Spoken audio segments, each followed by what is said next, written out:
지난주 설교 제목은 생명과 평강을 누리는 사람이라는 제목으로 말씀을 전했어요. 첫 번째로 전해드린 것은 레위와 세운 하나님의 언약은 자기 자신에게 주신 언약이다. 저와 여러분에게 주신 언약이다. 구절구절 말씀들마다 평강을 주시고자 하시는 하나님의 마음이다. 하나님을 경외하는 인생이 되어지도록 우리 하나님께서 생명과 평강을 주신다.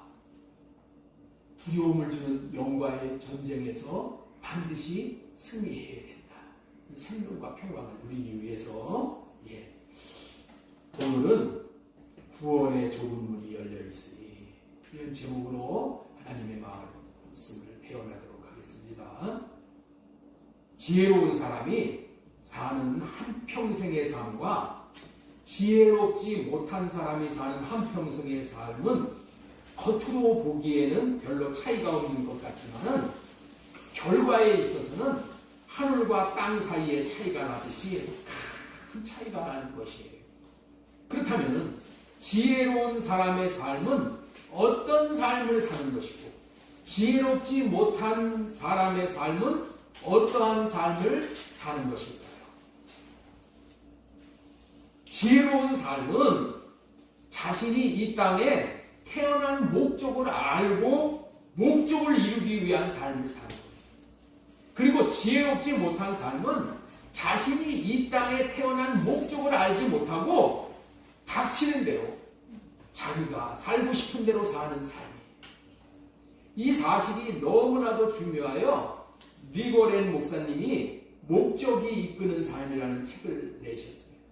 그래서 그 책이 세계적인 베스트셀러가 되었고 대단한 영향력을 발휘하고 있어요.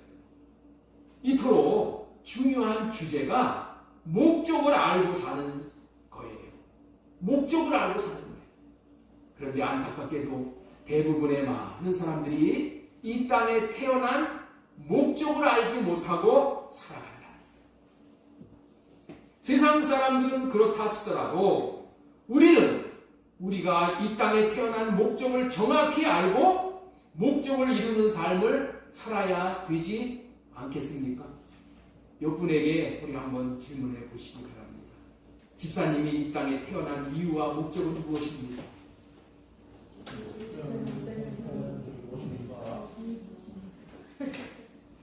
대답 좀 해보셔요. 다시 한번 물어보셔요. 집사님이 이 땅에 태어난 이유와 목적은 무엇입니까?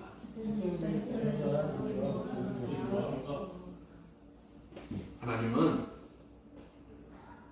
저와 여러분들을 이 교회에 심겨주신 목적이 있어요. 한 가지 더 물어보겠습니다. 하나님이 저와 여러분들을 이 교회에 심겨주신 이유와 목적이 무엇입니까? 예? 저와 여러분들이 이 땅에 태어난 목적을 분명히 알아야 돼. 이유와 목적을 분명히 모르면은 그냥 떠내려가는 인생을 사는 거예요. 여기 집중하세요. 여기 집중하셔요. 여기 집중하셔요. 저와 여러분들이 이 땅에 태어난 목적은 한마디로 말씀을 드린다면은 구원받기 위해 태어난 거예요. 왜 태어났다고요? 구원받기 위해서 태어난 거야. 하나님께서 저와 여러분들을 이 땅에 태어나게 하신 이유와 우리 교회에 심겨놓으신 이유는 딱 한 가지. 그것은 이 땅에 있는 하나님의 나라인 이 교회 안에서 구원을 받고 알곡으로 되어져 이 땅에서부터 천국을 누리다가 영원한 천국에 들어가게 하시어 그곳에서 이제 본격적인 삶을 살도록 하시는 것. 딱 한 가지. 여러분, 이 땅에서 사는 삶은, 우리가 사는 삶은 오픈게임에 해당하는 거예요. 오픈게임. 권투할 때 오픈게임 있죠? 메인 게임이 벌어지기 전에. 우리가 본격적인 삶은 어디 가서 사는 거라고요? 하늘나라에 가서 본격적인 삶을 사는 거예요. 왕노릇하면서.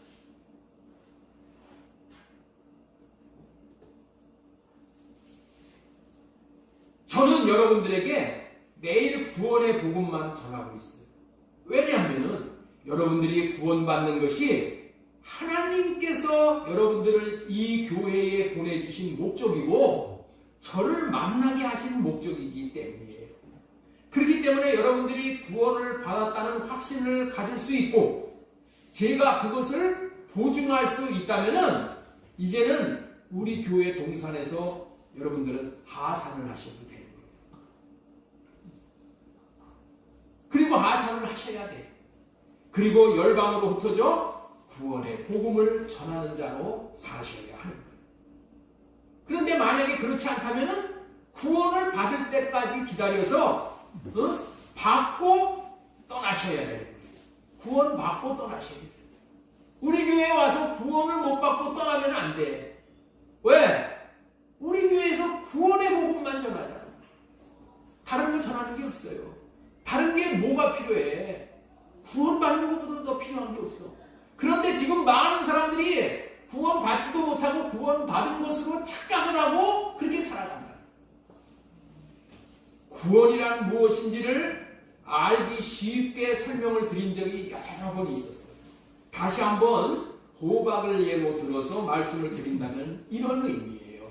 농부가 호박씨를 땅에 심으면 싹이 나고 줄기가 나고 이파리가 나오고 더 자라면서 꽃이 피고 그 다음에 꽃이 핀 자리에 호박이 맺히고 호박이 자라면은 농부는 호박을 수확을 하는데 호박만 따가지고 자기 집으로 가져와서 창고에다 드리는 거예요. 호박만 따갖고 오는 거야. 호박만. 그리고 밖에 남겨진 호박나무 뿌리, 줄기, 이파리 모든 것들은 쓰레기가 되어버렸기 때문에 밭에서 다 불태워버리는 거예요. 그러니 밭은 마치 쓰레기장에서 폐기물을 소각 처리하는 쓰레기 처리장이라고 볼 수 있는 거예요. 이 땅이 그런 거야. 이 땅은 마치 우리를 구원받은 알곡으로 만드는 중대한 일도 하지만은 이제 우리가 알곡으로 하나님의 창고에 들여지면 어떻게 돼? 이 땅은 쓰레기를 처리하는 쓰레기장의 역할도 동시에 하는 것이 이 땅이라는 거예요. 하나님께서는 우리를 구원을 받도록 하시는 일을 이 땅에서 하시는 분이에요. 만약에 인생들이 구원받도록 하는 일을 천국에서 하신다면은 구원받는데 필요한 것들, 뭐 줄기, 이파리, 예? 이런 것들 정확하게 말하면 육신의 몸이야. 육신의 몸. 육신의 몸은 구원받도록 하는 거야. 이거 다 태워버려야 되잖아요. 태워버려야 되는데 천국에서 그런 과정을 거친다면 어떻게 돼? 천국이 쓰레기장이 돼버리는 거야. 천국이 오염이 돼버리는 거예요. 그래서 하나님은 하나님이 택한 자들을 구원시키는 일을 천국에서 하는 것이 아니라 이 땅에서 하고자 이 땅에 저와 여러분들을 태어나게 하시는 거예요. 이 땅에서 구원받는. 그래서 이 땅에다가 마귀들도 갖다가 그냥 풀어놓은 거야.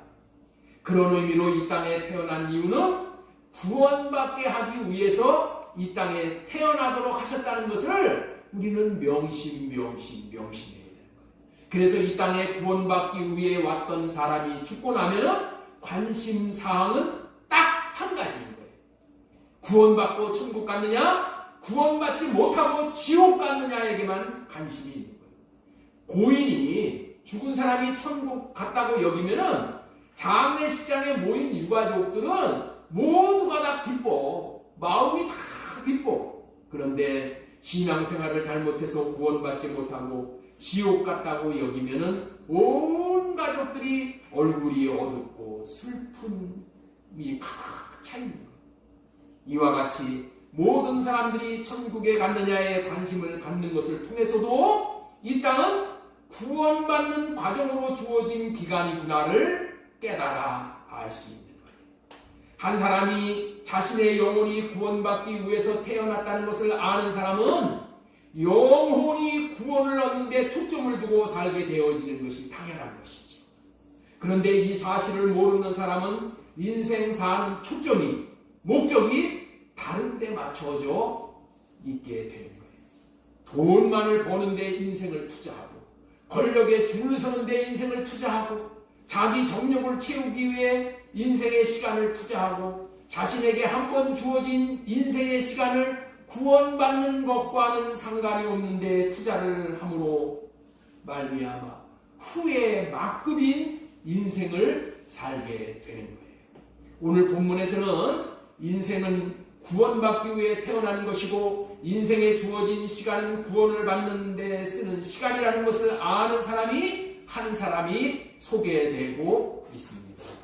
이 사람은 인생 여정을 살면서 자신이 구원을 받았는가 못 받았는가에 관심을 갖고 있는 그런 사람이었어요. 그래서 그는 천국 복음을 전하고 가르치시는 예수님에게 다가와서 질문을 하는 거예요. 그 질문의 내용이 오늘 본문의 내용이에요. 예수님께서 나와서 하는 질문이 아주 특이해요. 네? 질문이 어떻다고요? 아주 특이해. 뭐라고 질문을 하십니까? 주님, 구원받은 사람이 적습니까? 라고 질문을 하는 거예요.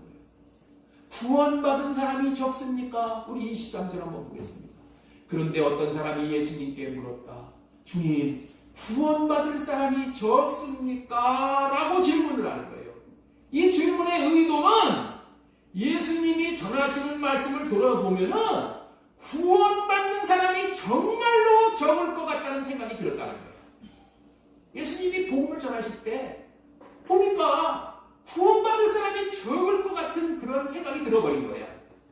그리고 만약에 구원받을 사람이 많다고 하면 자신도 확률적으로 구원받을 가능성이 많을 것 같고 또 구원받는 사람이 적다면 자신이 구원받을 확률도 적을 것 같아서 이런 질문을 한다고 그렇게 보는 것이죠. 이런 질문을 하는 것을 보면은 이 사람은 자신의 구원에 대해서 관심이 많다는 증거라고 봐도 틀림이 없는 것이죠.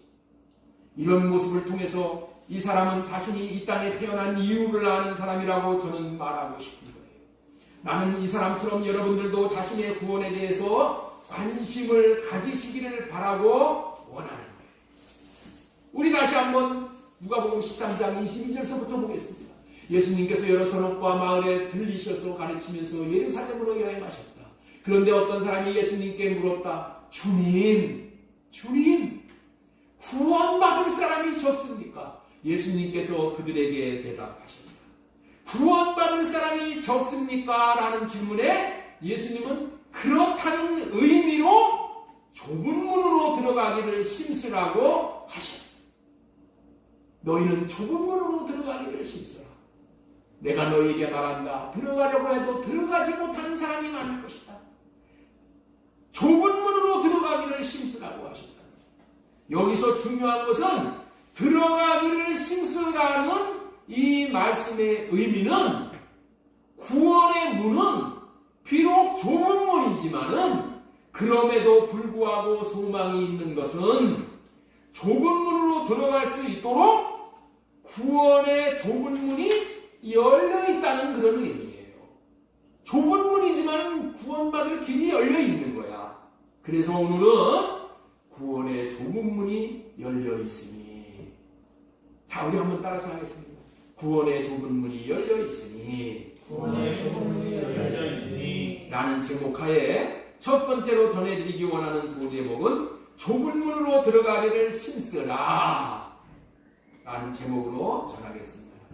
주님께서는 좁은 문으로 들어가기를 심쓰라고 하시는데 이유는 비록 구원의 문이 좁은 문이지만은 열려 있다. 뭐 하고 있다고요? 오승원 집사님, 여기 보시오. 여기 보시오, 이게 오늘. 너무너무 중요해요. 좁은 구원의 문이 좁은 문이지만 열려 있다. 그리고 심쓰면 들어갈 수 있다. 그런 의미야. 그래서 도로 들어가기를 심쓰라잖아. 그런 의도로 이런 말씀을 하신다는 것을 먼저 아실 수 있었으면 좋겠어요. 우리 주님은 항상 소망을 주시는 분이에요. 아니, 우리 주님에게는 소망뿐이 없어. 그래서 소망이 생기는 말씀을 주셔요. 오늘도 좁은 문으로 들어가기를 심써라. 이 말씀의 의미를 깊이 새겨 들어야 할 것입니다. 구원의 문이 좁은 문이기 때문에 천국에 들어가는 사람이 소수라는 것임을 깨닫고 천국에 들어가는 것에 대해서 아니라는 생각을 하지 말고 경종을 울리는 말씀으로 받아야 하는 것입니다. 이 말씀을 마태복음 7장 13절로 14절에서는 더욱 심각하게 말씀을 하고 계시네요. 자, 우리 13절 말씀 보겠습니다. 같이 읽습니다. 좁은 문으로 들어가라. 멸망으로 인도하는 문은 크고 그 길이 넓고 그리로 들어가는 자가 많고 생명으로 인도하는 문은 좁고 길이 협착하여 찾는 사람은 없느니라. 문이 두 문이 있다고 분별을 시켜주셔요. 문이 몇 개가 있다고요? 두 개의 문이 있어. 두 개의 문. 좁은 문과 멸망으로 인도하는 문.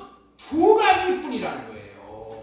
좁은 문은 구원의 문인데 반대로 멸망으로 인도하는 문이 있다는 거예요. 두 번째 문은 들어가는 길부터가 달라. 그 길이 엄청나게 넓어서 문 앞 훨씬 멀리서부터 이 길이 넓어. 그래서 들어가는 자가 많다는 거야. 그렇기 때문에 많이 들어오는 사람을 다 들여보낼 수 있도록 문도 넓어야 한다는 그런 말이야. 사람들은 넓은 길로 많이 오는데 문이 좁으면 어떻게 돼? 문 앞에서 병목 현상이 생긴단 말이야. 네? 그러니까 병목 현상이 생기지 않을 만큼 문도 넓다는 의미야. 그래서 우리에게 이 문을 넓은 문이라고 가르쳐 주시는 거예요. 정리를 하면은 한번 보세요. 좁은 문은 구원의 문이고 생명으로 인도하는 문이고 문이 좁고 문까지 가는 길이 협착해요. 문까지 가는 길이 아주 좁아. 응? 그러니까 뭐야? 이 문을 찾는 자가 적다 그런 얘기예요. 자, 넓은 문은 문이 넓어. 문까지 가는 길이 넓어. 들어가는 자가 많다. 이 말씀에서 예수님께서 하시고 싶은 말씀은 좁은 길을 갈 것을 말씀하고 계십니다. 저와 여러분이 이 좁은 길로 가야 된다는 말씀을 하고 싶으신 거예요. 이유는 좁은 문을 향해 가는 좁은 길이 생명으로 인도하는 문이 있기 때문이에요. 좁은 길을 가는 중간에는 이 길이 생명길인지 구원의 길인지를 잘 몰라. 그냥 좁으니까 그냥 어려움만 보이는 거야. 어려움만 닥치는 거야. 종착지에 문이 있는지 없는지도 잘 몰라. 응? 문이 있는지 없는지도 모를 정도로 그냥 길이 험하고 문은 좁고 길은 협착하니 그 길로 가는 사람이 거의 없으니 잘 가는 것인지 의심도 들고 그러니 가고 싶은 마음도 생각도 별로 없을 수가 있어요. 기분도 안 나. 이런 길이란 말이야. 이런 길이 좁은 길이란 말이야. 그런데 많은 사람들이 가고 있는 넓은 길을 가는 것은 상식적으로, 이치적으로, 합리적으로 옳다고 여기기에 그렇게 가는 거야. 예? 합리적으로 그들이 옳다고 여기니까 그렇게 가는 거야. 많은 사람들이 가치관이 옳은 길인 것 같고 신바람도 나는 것 같아요. 외롭지도 않아요. 그렇기 때문에 이런 넓은 길을 놔두고 좁은 길로 가려면 상식을 따르지 않고 많은 사람을 따르지 않고 가야만 하는 길이에 그렇게 하기 위해서는 좁은 길을 가는 것이 옳다는 것, 진리라는 사실을 확실히 알아야 많은 사람들이 가는 길을 덩달아 따라가지 않을 수가 있는 거예요. 확실히 알아야지. 그래서 좁은 길이 생명으로 인도하는 문이라는 것을, 문에 도달하는 것을 이 진실을 알기를 힘써서 깨닫고 깨달은 바대로 가야 하기에 힘쓰라는 말씀을 하십니다. 힘쓰라. 뭐 하는데 힘쓰라고요? 깨닫는 것에 힘쓰고 좁은 길을 따라가는 데 힘쓰라는 말씀이에요. 자, 우리 한번 따라서 하겠습니다. 깨닫는 것에 힘쓰고 닿는 것에 힘쓰고 좁은 길을 따라가는데 심쓰라는 말씀입니다. 좁은 길을 따라가는 지금까지는 좁은 문으로 들어가기를 심쓰라고 전해드렸습니다. 두 번째 대지로 전해드릴 말씀은 좁은 문으로 들어가지 못하는 자들이 모르는 세 가지가 있다. 좁은 문으로 들어가지 못하는 세 가지. 주님께서 좁은 문으로 들어가기를 심쓰라고 하시면서 아주 의미심장한 말씀을 한 가지 더 말씀을 하셨어요. 들어가려고 해도 들어가지 못하는 사람이 많을 것이다. 이 말씀을 하셨어요. 자, 우리 누가복음 13장 34절 보겠습니다. 너희는 좁은 문으로 들어가기를 심쓰라. 내가 너희에게 말한다. 들어가려고 해도 들어가지 못하는 사람이 많을 것이다. 라고 예수님께서 말씀을 하시고, 이 말이 누가 하신 말씀이라고요? 이 말이 누가 하신 말씀이에요? 내가 너희에게 말한다. 이렇게 말씀을 하셔요. 내가 너희에게 말한다. 여기서 내가가 예수님이잖아. 예수님이 직접 말씀을 하시는 거예요. 내가 너희에게 말한다. 아니, 예수님이 지금 말씀하시는 것을 다 알고 있어. 예수님이 입에서 지금 말씀을 하셔. 그런데 예수님께서 내가 너희에게 말한다라고 말씀을 하십니다. 내가 너희에게 지금 말한다. 이 말씀이 얼마나 중요한 말씀이냐. 이렇게 말씀하시는지 우리는 예수님의 마음을 알아야 합니다. 사람의 말이라면은 적당히 듣고 적당히 넘겨도 될 말이지만은 예수님의 말씀은 한치의 착오도 없는 말씀이잖아요. 진리의 말씀이기에 그대로 이루어지는 말씀이잖아요. 우리가 이 땅에 태어난 목적이 구원받기 위해서 태어났는데 구원받는 사람이 많지 않다. 아니 시소하다는 말씀을 하셨잖아요. 왜냐하면 구원은 좁은 문으로 들어가는 것이기 때문이고 구원받기를 원하여도 구원의 문을 통과해 들어가려고 해도 들어가지 못하는 사람이 많기 때문이라는 거예요. 자, 그렇다면 왜 좁은 문으로 들어가지 않고 들어가려고 해도 들어가지 못하는 사람이 많을 것이라고 했을까요? 왜 이런 말을 했을까? 이 사실을 꼭 알아야 하겠기에 좁은 문으로 들어가지 못하는 자들이 모르는 세 가지라는 소제목으로 두 번째 대지 말씀을 전해드렸습니다. 그들은 세 가지를 몰라. 첫 번째로 모르는 것이 무엇이냐? 첫 번째 좁은 문, 생명으로 인도하는 문과 좁은 길이 무엇인지를 모르는 거예요. 좁은 문으로 들어가라, 좁은 길로 가라 이렇게 했는데 이게 무슨 얘기인지를 모르는 거야. 자, 누가복음 13장 14절 보겠습니다. 생명으로 인도하는 문은 좁고 길이 협착하여 찾는 이가 적으니라.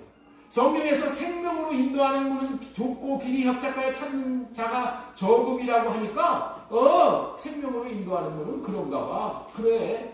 그렇다고만 여기고 많아버리는 거야. 대부분의 사람들이 지금 이 말씀을 야 그렇다니까 그래? 그리고 말아버리는 거야. 생명으로 인도하는 문은 좁고 길이 협착하여 찾는 자가 적다고만 알고 정확하게 구체적으로 생명으로 인도하는 길이 협착하여 찾는 자가 적다고만 알고 그냥 말아버려. 여러분 성경 읽을 때 그렇구나 하고 그냥 말아버리잖아. 그러니까 알 수가 없는 거예요. 그러니까 이렇게 듣고 마는 것은 생명으로 깨닫지를 못합니다. 생명으로 깨닫지를 못하면 삶을 살 수가 없어. 그래서 그리로 들어서는 삶을 못 산다. 구원은 생명으로 마음으로 깨달아 알아야 순종할 수 있고 살 수가 있고 그래서 그 복을 받을 수 있게 돼요. 그리고 24절에서 들어가려고 해도 들어가지 못하는 사람이 많을 것이라고 했는데 왜 못 들어가는 것일까? 그에 대한 이유가 무엇일까? 그래서 두 번째로 전해드리고자 하는 말씀은 잘못된 방법으로 들어가려고 고집하기 때문에 모릅니다. 주님은 들어갈 기회를 주고 또 들어갈 방법도 알려주었는데도 제대로 알지 못하고 주님이 알려준 다른 방법 이외에 다시 말해서 잘못된 방법으로 세상에서 주워들은 그런 방법으로 들어가려고 하기 때문에 못 들어간다는 거예요. 자, 여기서 잘못된 방법이라는 것이 뭐라고요? 육신의 생각에 옳다고 여기는 방법을 고집하고 자기 소견에 옳다고 여기는 방법으로 들어가려고 한다. 구원의 문을 하나님이 주시는 방법대로 들어가려고 하지 않으니 정해진 시간이 다 되었기에 더 이상 기회를 주실 수가 없고 문을 닫아버리신다. 자, 우리 누가복음 13장 24절 보겠습니다.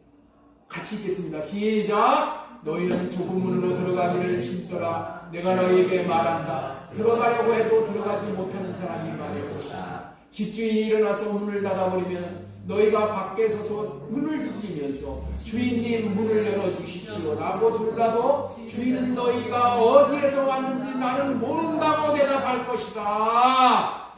주님이 가르쳐 주신 것은 구원을 받는 방법도 하나님의 뜻대로 받는 것인데 하나님의 뜻을 오해했다는 거예요. 오해하는 사람들은 주님께서 하나님의 뜻을 알려주셔도 육신을 만족시켜 주는 것이 전부인 줄을 아는 거야. 여러분들 너무 중요한 말씀을 지금 오늘 전하는 거예요. 너무 중요해요. 이런 말씀은 어디서 다시 들을 기회가 또 있다고 여기지 마세요. 그리고 생명으로 받아들이셔요. 이 마음으로 받는 거야. 마음. 자, 육신을 만족시켜주는 것이 전부인 줄 알아. 육신의 만족이 있으면은 그냥 자기는 복받아서 하나님 복받아서 다 되는 걸로 여기는 거예요. 그래서 먹고 마시고 즐기는 것이 전부인 줄 알고 말아버리는 거예요. 예수님 당시에 배고른 많은 사람들에게 오병이어의 기적을 일으켜서 주시면서 천국 복음을 전해주시고 병든 자를 고쳐주시고 귀신을 쫓아주셨어요. 이 모든 것들을 행해 주신 이유가 뭔가요? 이 모든 것들을 행해 주신 이유가 뭐예요? 예? 예수님은 이 모든 것들을 행해 주신 이유가 뭐야? 육신의 배고픔을 채워주시기 위해서 그런 거예요? 아니요. 천국 복음을 들려주셔서 이들이 구원받을 수 있도록 영혼의 구원을 받을 수 있도록 예수님은 배고픔을 채워주는 일을 하는 거야. 그런데 육신의 피로가 채워지면은 구원받은 것으로 여기고 말아버려. 응? 육신의 피로를 채워주는 것을 통해서 모든 것이 다 된 걸로 그렇게 안다는 거야. 이게 무슨 말이냐? 예수님은 이 땅에 사람을 낳는 업으로 오신 거야. 사람을 낳기 위해서는 어떻게 돼? 미끼가 있어야 되죠.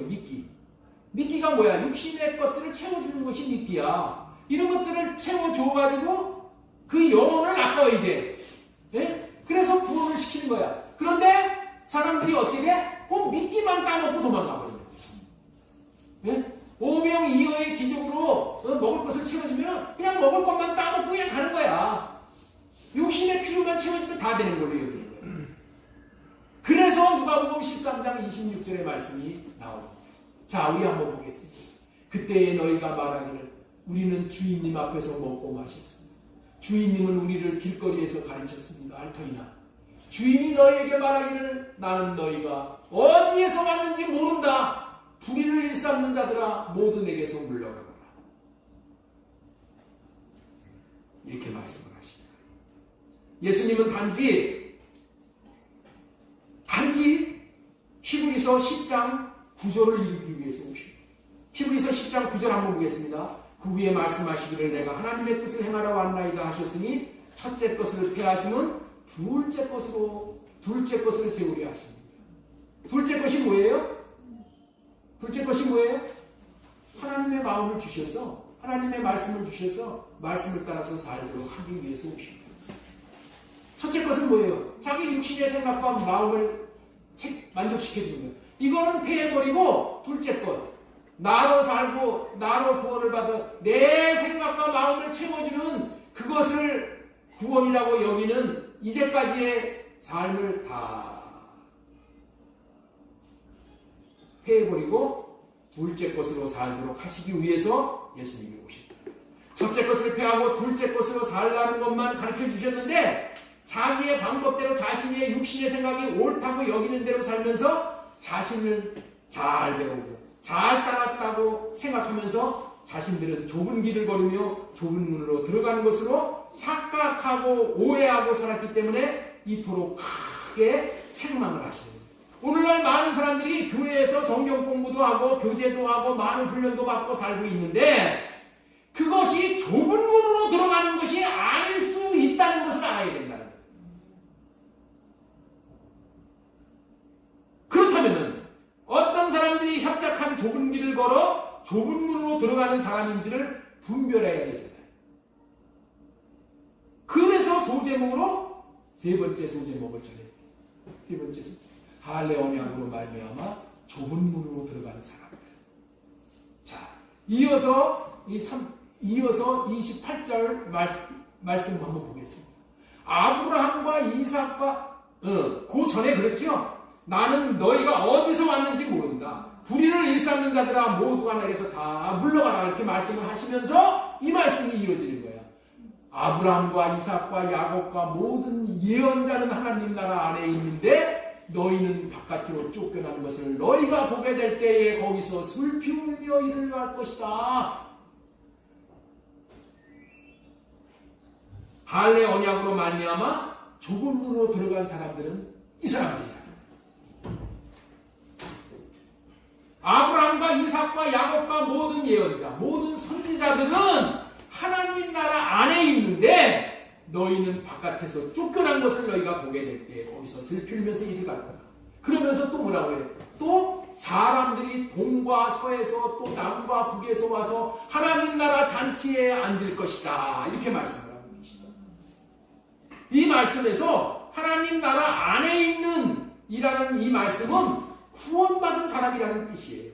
하나님 나라 안에 있는 사람이라고 소개하면서 아브라함과 이삭과 야곱과 모든 선지자들과 동서남북에서 온 사람들을 꼽고 있는 거예요.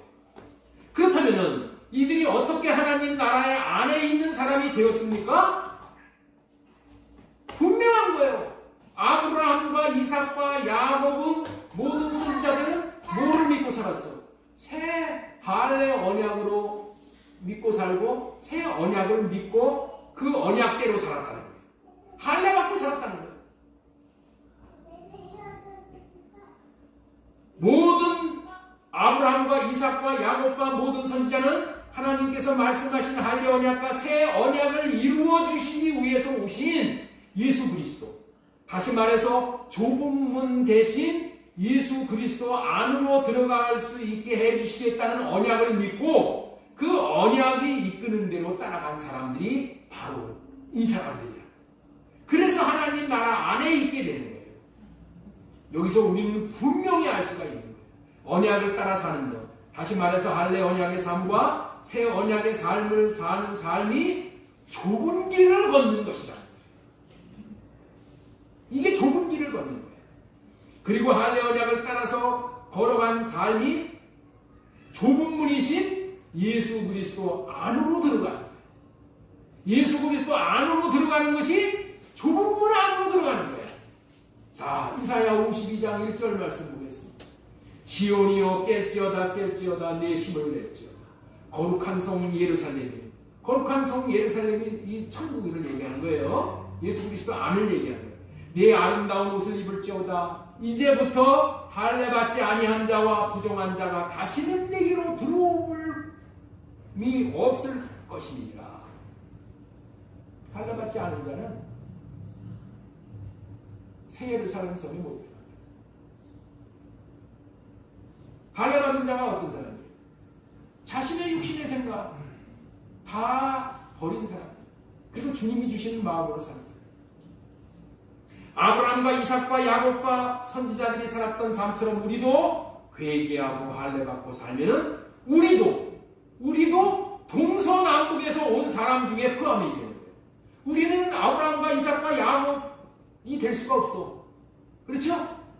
그러나 뭐가 돼? 동서남북에서 온 사람들이야. 동서남북에서 온 사람들이 뭐예요? 하나님께서 아브라함에게 주신 할례 언약, 표면적인 할례가 아니라 이면적인 할례 받은 사람들, 마음의 할례를 받은 사람들, 그리고 그 선지자들이 예언한 새 언약으로 말미암아 예수님의 마음으로 사는 사람, 이런 사람들만 들어가는 거야. 이런 사람들이 동서남북에 많은 사람들이 지금 있다는 거야. 그런 사람들이 하나님 나라에 들어간대. 육신의 생각으로 사는 것이 아니라, 예? 이게 하나님의 뜻이야, 이게. 그런 사람에게 주님께서 주님의 사랑의 마음을 부어주셔서 서로 사랑하게 함으로, 그런 사람이 어떤 사람이야? 이 언약을 믿고 언약을 따르려고 하는 사람들, 예?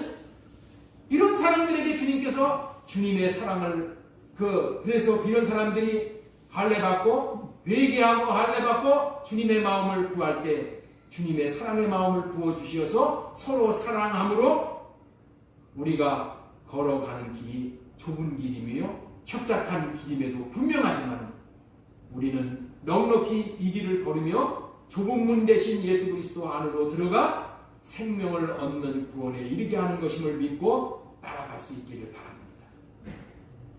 여러분들, 하나님께서 야고보서 2장 23절에 보면은 아주 거기에 정말 놀라운 말씀을 하고 계십니다.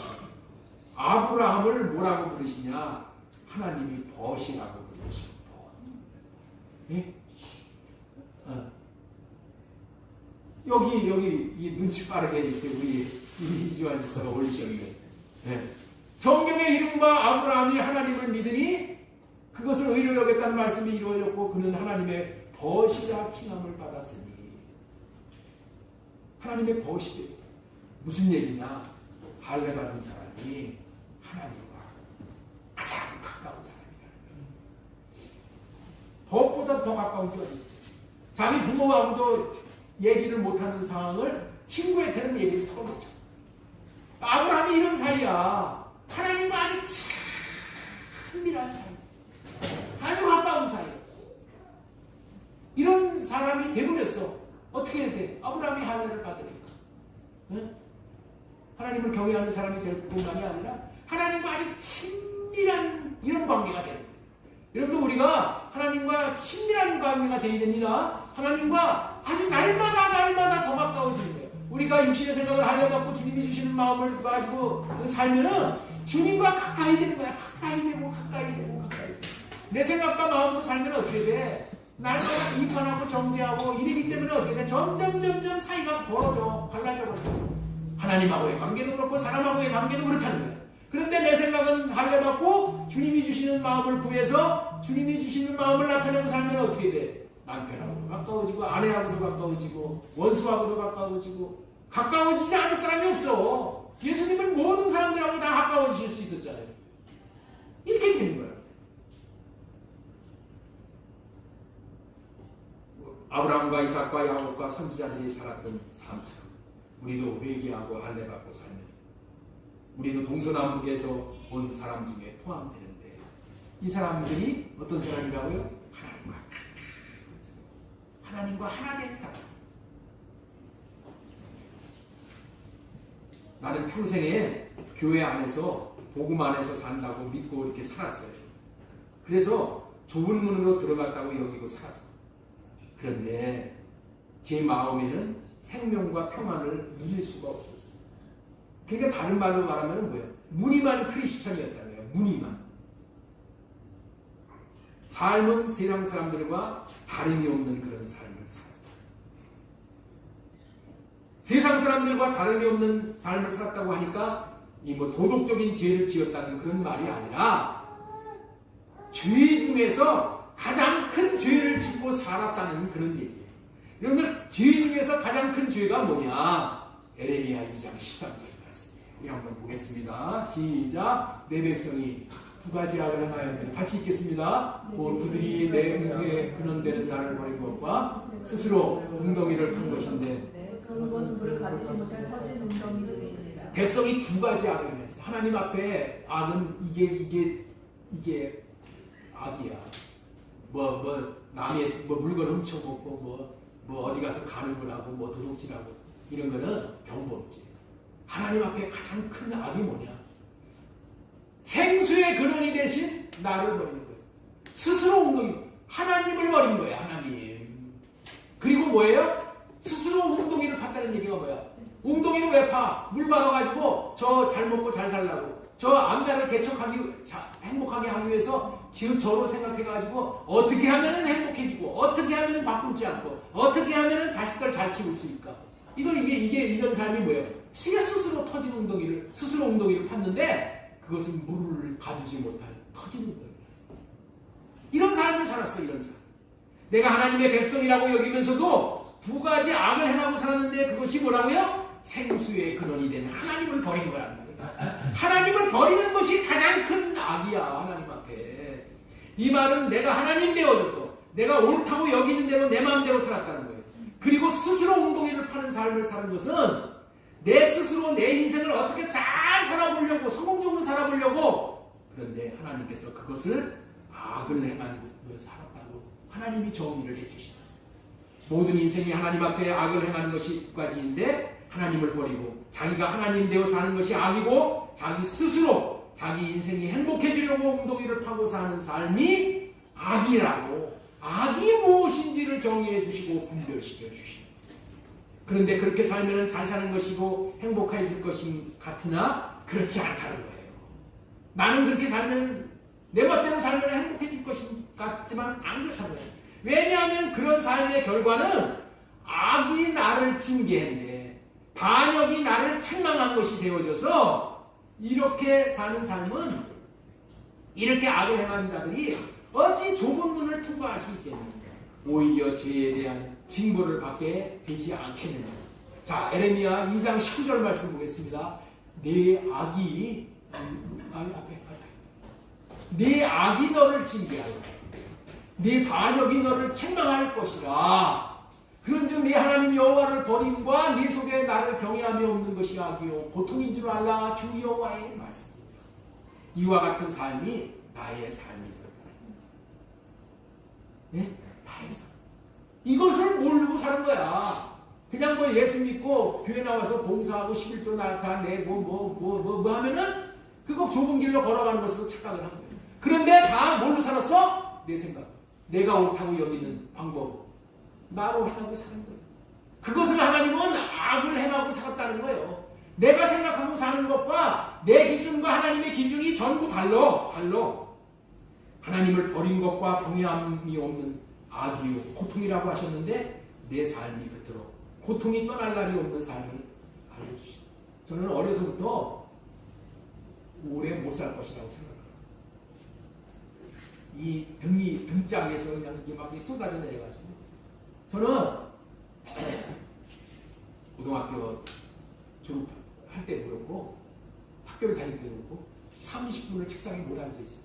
앉아 있을 수가 없어. 그래서 제가 이렇게 눈이 이렇게 나쁜 것도 앉아 있을 수가 없이 그냥 엎드려서 책 보고 들으면서 책 보고 이러다가 눈이 나빠진 거예요. 앉아서 책을 보니까. 지금 몸이 만신창이야. 그런 인생을 살았어요. 지금 와서 보니까 왜 그랬냐? 아, 여기서 온 것이구나. 여기서 내가 주인 되어졌어. 내 마음대로, 내 하고 싶은 대로 이렇게 사는 거예요. 그래서 악이 나를 징계한 거야. 악이 나를 징계한 거야. 하나님 없이 지가 하나님이라고 여기고 하나님 앞에 영모죄를 범하고 사는 거예요. 악이 너를 징계하였고 네 반역이 너를 책망하는 것이다. 이것을 알게 된다. 그런데 예수 그리스도가 십자가에서 이 두 가지의 죄를 다 해결하셨어요. 예수님이 다 이 두 가지의 우리의 모든 죄를 다 해결하셨어요. 네? 우리의 모든 죄를 다 떠나시고. 그런데 예수님이 해결해 놓으신 것을 내가 누리지 못하고 있는 거예요. 내가 누리는 것이 뭐냐? 예수님이 이렇게 십자가를 지시면서 이 죄를 해결하기 위해서 예수님이 죽으셨습니다. 나 때문에 예수님이 죽으셨습니다. 라고 회개하고 할례받는 사람에게 이 예수님이 행하신 일이 나에게 복으로 임하는 거예요. 그게 복음이야. 그 삶을 사는 것이 뭐예요? 나는 할례받고 주님이 주시는 마음으로 사는 거예요. 그럼에도 불구하고 하나님께서 나에게 좁은 길을 걸으며 좁은 문으로 들어갈 수 있도록 기회를 주시기를 기다리셨다. 그 하나님이 우리를 향하시는 하나님의 마음이신 줄로 믿습니다. 나를 항상 내가 가는 것 그거를 하나님께서는 책망하시기 전에 나를 사랑과 국물로 건져주십니다. 자, 우리 예수님의 마음, 하나님의 마음, 예레미야 29장 11절 말씀 보겠습니다. 여호와의 말씀이니라 너희를 향한 나의 생각을 내가 하나니 평안이요 재앙이 아니라 너희에게 미래와 희망을 주는 것입니다. 이렇게 미래와 희망을 주시고자 하는 분이 우리의 좋으신 하나님이십니다. 여러분들은 무엇을 얻는 것이 미래가 있는 것이고 희망이 있는 것이라고 여겨집니까? 이 땅에서부터 천국을 누리고 구원의 기쁨을 누리고 마침내 좁은 문을 통과해 천국에 들어가게 되는 것이 미래가 있는 것이고 희망인 줄로 믿습니다. 이러한 복을 주시겠다는 약속이 하나님에게서 나에게 평안이요 재앙이 아니니라 미래와 희망을 주시겠다는 약속이고, 이런 복을 주시기 위해서 우리에게 주신 축복이 뭐라고요? 그게 할례 언약이고 새 언약인 것을 저는 분명하게 깨달아 알게 됩니다. 그래서 내가 나의 상태가 어떠함에도 불구하고 하나님은 내 생각은 할례시켜 주시고 주님의 마음을 주셔요 하고 하면은 언제든지 하나님이 나에게 다가오셔서 그렇게 해주십니다. 그래서 마침내 아브라함과 이삭과 야곱과 같이 동서남북에서 온 사람과 같이 천국 안으로 들이셔서 이 천국의 축복을 이 땅에서부터 누리게 해주신다는 그런 말씀입니다. 할례 언약으로 말미암아 좁은 문으로 들어간 사람들에 대해서 지금 말씀을 드렸습니다. 마지막으로 좁은 문이 열려 있다는 의미는 성령께서 은혜를 베풀고 있을 때라는 의미예요. 자, 우리 한번 따라서 한번 하겠습니다. 좁은 문이 열려 있다는 의미는 성령께서 은혜를 베풀고 있을 때라는 의미입니다. 자, 누가복음 13장 25절 보겠습니다. 집주인이 일어나서 문을 닫아버리면은 너희가 밖에 서서 문을 두드리면서 주인님 문을 열어주십시오 라고 졸라도 주인은 너희에게 어디에서 왔는지 나는 모른다고 할 것이다. 여기에 집주인이 문을 닫아버린다는 말씀이 나오잖아요. 구원의 문은 영원히 열려있는 문이 아니야. 닫힐 때가 있는 문이에요. 그래서 우리는 어떻게 돼요? 구원의 문이 닫히기 전에 구원의 은혜를 받아야 됩니다. 구원은 성령님이 문을 열고 계실 때만 구원의 기회가 있는 거야. 성령님께서 문을 열고 계실 때라는 말이 무엇이냐? 은혜를 베풀고 계실 때라는 의미예요. 성령님께서 은혜를 내리시는 것을 중단하고 이제 문을 닫아버린다면은 이제는 구원을 받을 수 있는 사람이 이 땅에 아무도 없어. 한 사람도 없는 거예요. 한 사람도 없는 거예요. 좁은 길을 걸어갈 수 있는 사람도 한 사람도 없는 거예요. 성령님이 은혜를 베풀어 주셔야지만은 내가 좁은 길도 걸어갈 수 있고 좁은 문도 들어갈 수 있고 모든 것을 다 성령님께서 하시는 거예요.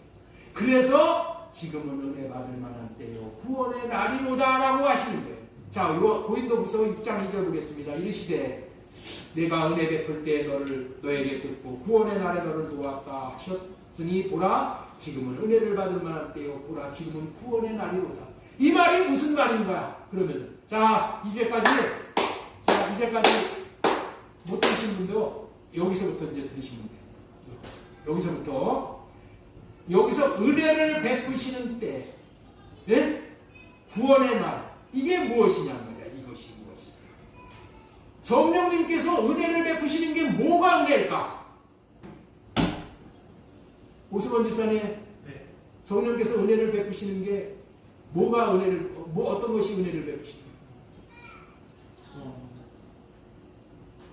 구원이 은혜예요? 구원도 은혜야. 그런데 그건 종착역이에요. 성령께서 은혜를 베푸셔. 성령께서 은혜를 베푸신다는 것은 뭐냐? 이걸 잘 성령께서 은혜를 베푸시면은 내가 죄가 생각이 나는 거예요. 그런데 성령이 하시는 일이 뭐냐? 내 죄를 깨닫게 해. 내 죄를 깨닫게 해. 그래서 회개하라고 그러면은 이 회개하라고 그렇게 말씀을 하면은 우리 기독교인들은 알았습니다 하고 회개를 하는데 세상 사람들은 뭐라 그래? 아니 내가 무슨 죄가 있다고 회개를 하라고 그래? 너나 잘해. 이러면 거부해버려. 왜 그래요? 성령이 역사하지 않기. 자기 죄를 몰라. 자기 죄를 깨닫지 못해. 여러분, 성령께서 하시는 최고의 일이 무엇이냐? 내 죄를 깨닫게 하는 거예요. 죄가 생각나게 하는 거예요. 죄가 생각나게 하면은 죄가 있으면 어떻게 돼? 죄로 말미암아 죄를 깨닫고 또 성령께서 은혜를 주시면은 회개할 마음을 주십니다. 그러면은 죄 문제가 해결돼요. 그러면은 그 죄 문제가 해결되면 은혜가 있어갖고 내 마음에서 그냥 울컥 하는 그런 현상이, 그것이 할례를 해주시. 할례를 해주시면은, 죄를 사해 주시면은 어떻게 돼? 내 마음에 기쁨이 넘치고 화평이 넘치고 평화가 넘치고 내 마음이 울컥. 그럴 때가 할례를 받았다고 하는 거예요. 성령께서 죄가 생각나게 하시고 회개받고 할례 받도록 하실 때가 은혜를 베푸실 때예요. 이때를 놓치고 문을 닫아버리면 다시는 회개하고 할례 받을 수가 없으므로 구원의 문이란 성령을 구하여 호흡함으로 회개하도록 죄가 생각나게 하실 때에 회개하고 할례 받음으로 구원의 문 안에 들어가 생명을 얻는 거예요. 이것이 구원이야. 이것이. 그렇기 때문에 좁은 문이라는 것이 무엇이냐? 좁은 문이라는 것이 무엇이냐? 회개하고 할례 받은 자가 들어갈 수 있는 문이라는 거예요. 생명으로 인도하는 문으로 이 길은 협착하고 많은 사람이 들어가지 않는 문이에요. 회개한 사람이 좁은 문이신 예수 그리스도 안으로 들어가는 것을 이렇게 표현을 하는 거예요. 오늘은 구원의 좁은 문이 열려 있으니 라는 제목으로 말씀을 배워냈어요. 긴 말씀을 전했지만은 한마디로 압축을 한다면은 회개하여 할례 받고 사는 삶이 좁은 길을 걷는 삶이라는 거예요. 회개하고 할례 받고 사는 삶이 좁은 길을 걷는 거야. 좁은 길을. 세상 사람들은 어떻게 돼요? 회개하고 할례 받고 살지 않기 때문에 어떻게 돼? 제멋대로 사는 거예요. 이런 사람들 다 그렇게 살아. 그렇게 그냥 많은 사람들이 다 그렇게 살아. 그러니까 그냥 뭐 부지기수로 넓은 문으로 들어가는 거예요. 부지기수로. 회개하고 할례 받고 사는 삶이 좁은 길을 걷는 것이라는 것을 명심했으면 좋겠습니다. 이렇게 회개하고 할례 받고 좁은 길을 걷는 사람이 좁은 문이신 예수 그리스도 안으로 들어가서 생명받고 구원받아 천국을 누리는 것이라고 전해드렸습니다. 이를 위해 성령께서 죄를 깨닫게 해주시어서 회개할 수가 있어서 좁은 문으로 들어가 구원받아 하나님께서 이 땅에 태어난 목적을 이루시어서 구원받고 천국 가게 하신 복을 누리게 되는 거예요. 그래서 예수님은 이 땅에 오셔서 하신 말씀이 뭐냐? 첫 말씀이 뭐예요? 본생에 회개하라 천국이 가까이 왔느니라, 이 말씀을 하신 거예요. 회개해야지 천국이 임하는 거예요. 회개해야지 천국문 좁은 문을 통과하는 거예요. 반면에 계시록 16장 11절 12절에는 천국에 들어가지 못하고 심판받는 사람이 나오는데 그들이 어떤 사람들이냐? 분명히 거기에 명기되어 있어요. 그들은 회개하지 않았죠. 자, 우리 계시록 16장 10절 말씀 보겠습니다. 시작. 또 다섯 천사가 그 대접을 짐승의 왕자에 쏟으니 그 나라가 곧 어두워지며 사람들이 아파서 자기 혀를 깨물고 아픈 것과 종기로 말미암아 하늘의 하나님을 비방하고 그들의 행위를 회개하지 아니하더라. 여러분들 마지막 때에 대접 심판이 막 쏟아져 하늘에서 막 쏟아져. 네? 하나님께서 이런 재앙을 막 쏟아내릴 때에 사람들이 어떻게 됐나? 아파가지고 종기가 나고 막 아파가지고 그냥 막 난리치는데 그때에 뭐를 하냐? 하나님을 비방을 한다. 그리고 그 행위를 회개하지 않아. 왜 그럴까요? 왜 그럴까요? 이들에게는 성령이 역사를 안 해요. 성령이 역사를 안 하니까 자기 죄라는 것을 깨닫지 못해. 죄 때문에 이런 제적 심판이 쏟아진다는 것을 깨닫지를 못해. 예? 죄를 깨닫지 못해. 그리고 성령으로 죄를 깨닫고 회개하지 않으니까 성령이 역사를 못해. 그래서 좁은 문으로 들어갈 수가 없어요. 여러분들 가장 재앙 중에서 가장 큰 재앙이 뭐냐? 내가 회개하지 못한다. 회개는 아무나 하는 게 아닙니다. 회개는 하나님께서 성령으로 말미암아 은혜를 베푸셔야지. 회개. 성령이 오셔서 하는 일 딱 세 가지. 그 중에 가장 큰 죄가 예수 그리스도가 누구인지를 알게 하잖아요. 죄를 깨닫게 하잖아요. 심판이 무엇인지를 알게 하잖아요. 예수 그리스도가 왕이라는 것을 알고 왕이신 예수 그리스도 앞에 우리가 왕 노릇한 거 이거 회개해야 돼요. 그렇지 않으면 죄가 나를 지는 거예요. 우리는 회개가 살 길입니다. 회개하고 할례받고 나가는 것이 죽은 길을 건너요. 우리 교인들은 지금도 다 이 할례의 언약을 배워가지고 지금 뭐하는 삶을 살아요? 회개하고 할례받고 회개하고 할례받고 이 삶만 살아요. 나에게 무슨 뭐 이것저것 뭐 돈이 생기고 뭐 명예가 생기고 뭐 이것저것 자식이 서울대학 들어가고 그런 게 중요한 게 아니고 회개하고 내 안에 천국이 이루어지는 것이 가장 중요해요. 회개할 마음을 주시는 것이 성령의 역사예요. 최고의 성령이 우리에게 최고의 좋은 것을 주시는 게 뭐냐고요? 회개할 마음을 주시는 거예요. 죄를 깨닫게 해서 죄 문제 해결하는 것보다 더 큰 복이 어디 있어요? 우리가 이것을 꼭 기억하고 우리가 회개했으면 좋겠어요. 오늘날은 회개와 할례를 이야기하지 않는 시대야, 시대. 이제는 점점 그렇게 됨으로 말미암아 구원의 문이 닫히는 시대임을 분별할 수 있어야 되는 거예요. 이 복음을 듣는 우리 몸된 교회 성도들은 모두 회개와 할례의 복음으로 생명과 구원을 누리실 수 있기 바랍니다. 저 뒤에 유인물을 놓았어요. 유인물 꼭 가져가셨어요. 성령으로 호흡하고 일거수일투족을 회개하고 할례받고 내가 행하는 모든 것을 주님에게 묻고 주님 어떻게 할까? 주님이 하라는 대로만 하는 거야. 네? 주님이 주시는 마음대로 하라고 하면 하고 안 하라고 하면 하지 말라면 안 하고 이런 삶을 살면은 우리가 날마다 거룩한 삶을 걸어가요. 주님과 가장 친한 하나님께서 저와 여러분들을 너는 나의 벗이다. 나의 친구다. 예수님께서 나의 친구라고 요한복음 15장에 말씀을 하셨어요. 우리가 이런 친구가 되어졌어요. 친구에게 모든 비밀을 얘기해 주시죠. 하늘의 비밀, 신령한 비밀을 다 우리가 얘기하고 하늘나라의 이 신비한 일에 대해서 보죠. 이 땅에서 천국을 누리면서 놀라운 생애를 살아가는 저와 여러분들 다 되어질 수 있도록 예수님의 이름으로 축복하고 또 축원합니다. 하나님 아버지 감사합니다.